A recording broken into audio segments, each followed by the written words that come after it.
Still hungry, Moose? Because I got a dozen eggs in here I can whip up. How come you don't ask me if I'm hungry? I'm not afraid of you.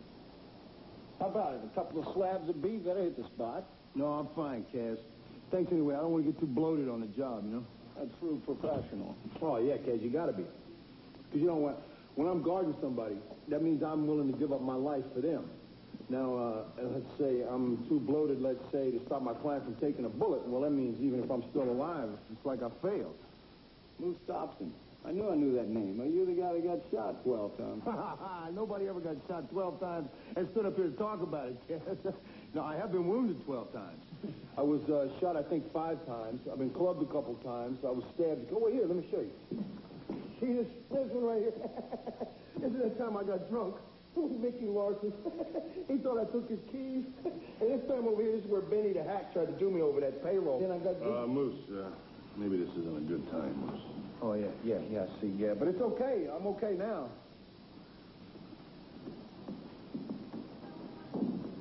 Madeline Warwick, Moose Dobson, bodyguard to the stars. Pleasure to meet you. We have the same initials, almost. Nice to meet you, too. Did someone explain my situation? Oh, absolutely. I read your whole file. Madeline, about these roses. Even though there was no card or anything, are you sure they came from Stoltz? Yes, I'm sure. There wasn't a card the first time either. What is it, Charlie? You think this is all in my head? Is that it? You think I'm making this up? No, I didn't say that. I'm telling you, he's out there. He's out there, and I don't want to have to die to prove it. These are beautiful. You have 2 dozen of. That's going to cost you about $70. Oh, $70. That's really shut up since I've been gone. Ouch! You're bleeding, are you okay? Yeah. Just tell whoever you give these to be very careful how they hold them. So, you said you were gone. Where were you? Just out of town or something? I was in prison. You were not. I was. Almost 6 years. For what? What'd you do? Steal the Hope's diamond or something? I gave a lady a red rose.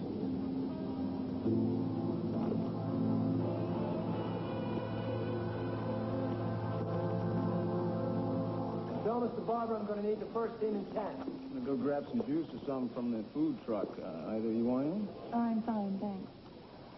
Saw a ham roast out there, Moose. If I move fast enough, I might be able to spear the whole thing. No, not while I'm on duty, Cass. The consuming of edibles is distracting in my job performance. You got a winner here. Please, hold it right there. Please, hold it right there. Please, hold it right there. Charlie, you arresting this trailer? What the hell are you doing here? Why aren't you with Madeline? I was Moose's with Madeline, and he ate my pancakes. If you didn't eat my pancakes, I wouldn't be hungry. I wouldn't be heading over to the food truck, and I wouldn't have seen you arresting this trailer. Well, how did it sound? Did it sound real? And which one? Because the last two didn't sound as real as the first one. But I'm just speaking as a technical advisor. The viewing public might feel differently. So, you choose the first one, huh? Well, let me hear it again. This time with more energy.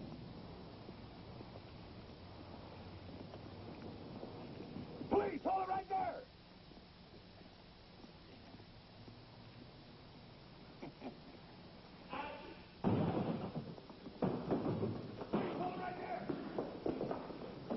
Excuse me? I think we have a major problem here. Hi, cut. What the hell are you doing? What's the problem? Well, I thought Charlie's portrayal of himself was fine, extremely dramatic, and I think the line of tension you were covering, that you were going after, you covered it well. Then what's the problem? Well, technically speaking, Charlie, your partners should be covering you when you come through a door like that. You know how I cover you and you cover me the way you did it? You'd think that you'd want people to think you were some kind of super cop. You could bust all 3 of those guys at once. I know you didn't want to do that. That's why I was... Look, I was just trying to take some dramatic license, okay? I'm the lead cop coming through. I just think from an audience point of view, it's more exciting the way I did it. To make them think you're indestructible and a one-man crime buster. Yeah, I think so. What do you think, Coach? Well, I think in the interest of reality, which is what we're all striving for here, I think Cass has a point. Okay with you, Charlie? Yeah, sure. Sure, it's okay. Want to take the impact out of the scene? That's up to you. All right, let's do it again, everyone. Otherwise, Charlie, I thought you were top-notch, baby. Let's reset.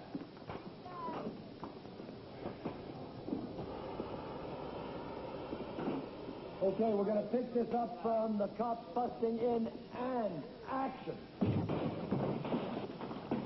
Please, hold it right there.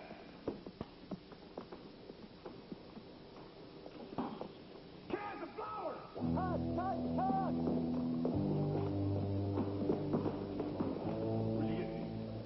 Where'd you get these? Some guy over there, he sent it from Madeline. That's him! He's here!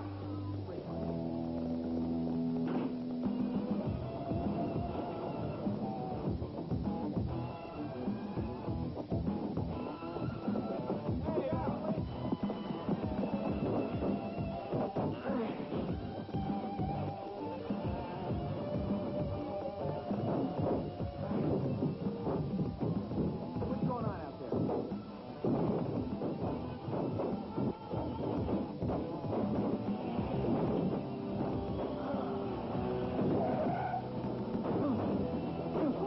Hold it right there. Now, that's the way that line should be said. This arrest doesn't hold water, and you both know it. The only civil rights that were violated this afternoon were those of Mr. Stone. What are you saying? This guy's civil rights entitles him to finish murdering a woman he tried to kill 5 years ago? Please forgive me for all of the pain I've caused you. Maybe we should break out the violins. Maybe we should make sure he's a music lover first. Because it seems to me all we're doing is protecting the guy who's causing the trouble. He's out running around free, and Madeline Warwick is afraid to leave her hotel room. I want to know when her civil rights are going to kick in. Look, Mr. Stoltz may be a threat in his wife's mind, but that's her problem. All he did was send her a box of flowers, an apology note, and I'm sorry, guys, that does not constitute harassment. Then what does? What about the flowers he sent in the middle of the night, scaring her half to death? That's just more him being Mr. Nice Guy? Look, he already told you that he didn't send those flowers. How could he have? He had no way of knowing where she was staying. You were the ones that are protecting her. How many people are privy to that information? I don't know how he found out, but he did. Why'd you send the flowers, Randy? I want to hear it from you. Why else would you send a pretty girl flowers? To make her feel good. Now, unless you've discovered a statute that prohibits apologies, I'd like my client released. Immediately.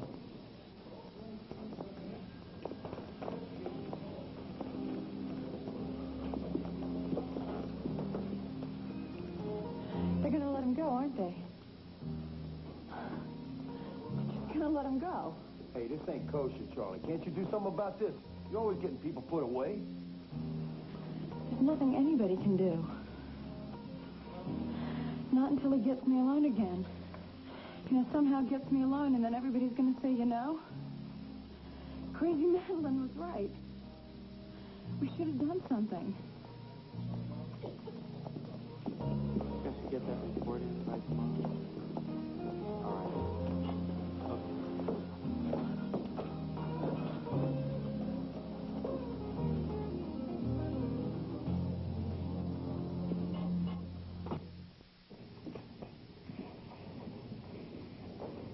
Look, I'll tell you right now, the one thing you don't have to worry about is this guy showing up like that again.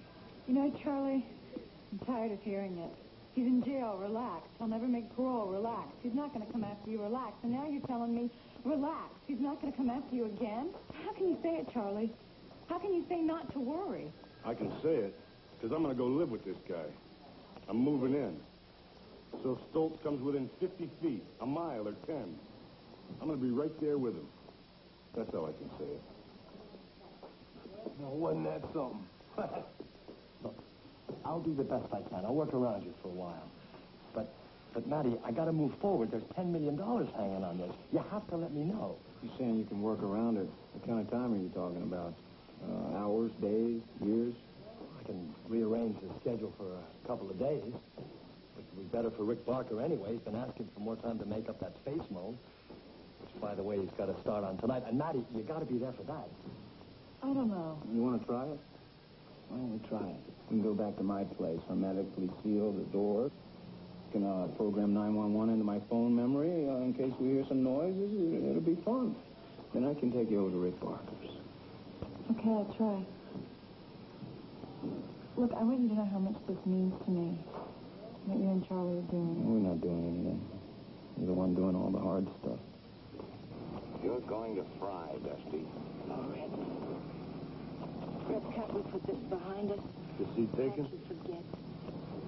The trouble is I can't forget that I might die tomorrow. Suppose you got sore at me some morning for leaving the top off the toothpaste tube. Then there's Johnny. When the guy's pal's killed, he ought to do something about it. Don't you love me? That's the tough part of it. The past. Those things do in time. But then there's one other thing. I loved him more. What? What'd you do with the gun?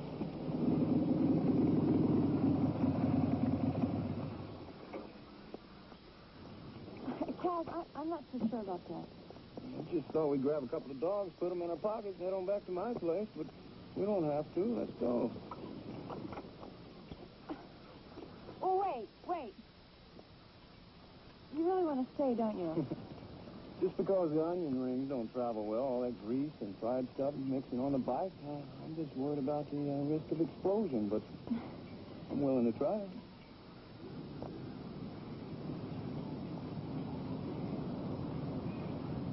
I can get the chef out here and have him flambe that or something if you want. Oh, no, it's fine. I'm just working up to it. You're doing great. Nobody would guess your heart rate's twice the normal human being. That obvious, isn't it? Parents thought I was putting it over. You are, I'm telling you. The guy behind us in the gray suit and the two high school kids making out in the bushes and a pair of nuns over there feeding the ducks, they have no idea you're watching their every move. Actually, I hadn't seen the nun. Oh, they just rolled up. You would have spotted them. Kaz, I'm sorry. I can't do this. You did do it. Next time we'll go for the hot dog and the French fries. Time after that we'll go for the soda. Huh? Okay. You're doing great. You keep doing that. You keep making me laugh. Well, come on. I'll make you laugh some more when we're on our way to safety.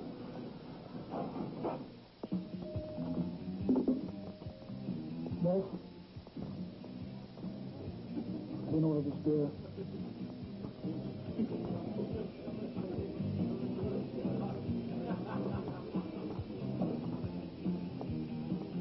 Listen, pal. You people can do whatever you want. I don't care. But this ain't that kind of a bar, you understand?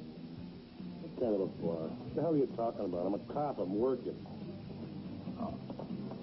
Okay, it was an honest mistake. I think I was here last night having myself some kind of a rendezvous, you know what I mean? I just figured it Well, don't figure. What do you look like, this guy he was with last night? I don't know, something like you, I guess. Tough guy. Had himself a tough guy attitude, kind of like yours.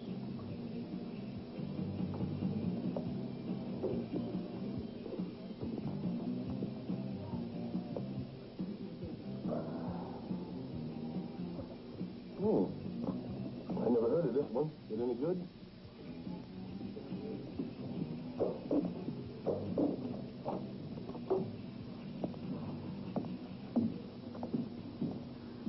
How long is this going to last?